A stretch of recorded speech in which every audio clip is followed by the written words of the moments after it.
Today, we're featuring TerraPave, a binder for pathways and driveways made up of environmentally friendly ingredients. TerraPave is made up of pine tree resin mixed in with decorative, finely graded aggregate, such as decomposed granite.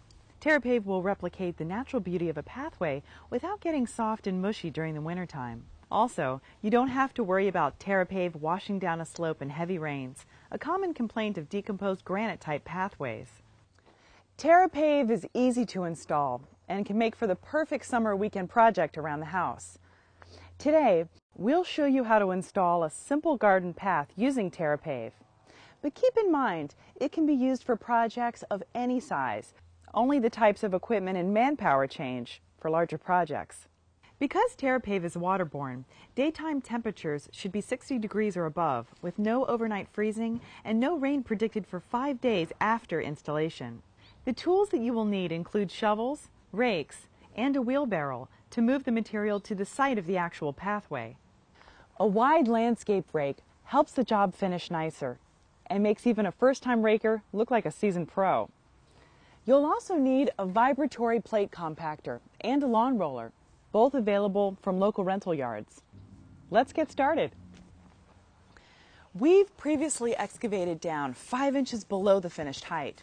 This allows for 3 inches of compacted base rock and 2 inches of TerraPave. We're using plastic edging and the concrete to border our pathway, but you can also use 2x4 redwood or pressure-treated wood for your edging. Another nice look is steel edging, which gives a clean, unobtrusive look to the finished pathway. Like the foundation of a house, the better the base course is done, the better the finished project will be. We have compacted the aggregate base rock for our pathway using the vibratory plate compactor. Usually, you want to plan for between 2 and 4 inches of compacted base to give a strong foundation for the pathway. Now we're ready to start installing the TerraPave. You want to start at the far end of your project and use your wheelbarrow to move the TerraPave to the pathway. Rake the material out, keeping in mind that you need to be about 1 1/4 inches above your finished grade because that's how much it will compact down. It's important to rake all clumps and clods off the surface. That will help give you better results and a stronger surface. Using both sides of the landscape rake, smooth out the surface. You need to slightly crown the center of the pathway, or make sure the rainwater slopes off the surface in some acceptable manner. Doing a slight bevel along the pathway edges ensures a nice finished look after compaction. Before the TerraPave dries out too much, you need to compact the surface. Just when the surface starts to show some lighter specks of the aggregate is a great time to be starting your compaction process. If you have a low spot, scarify the surface with your rake and add additional material now. Rake smooth and continue on.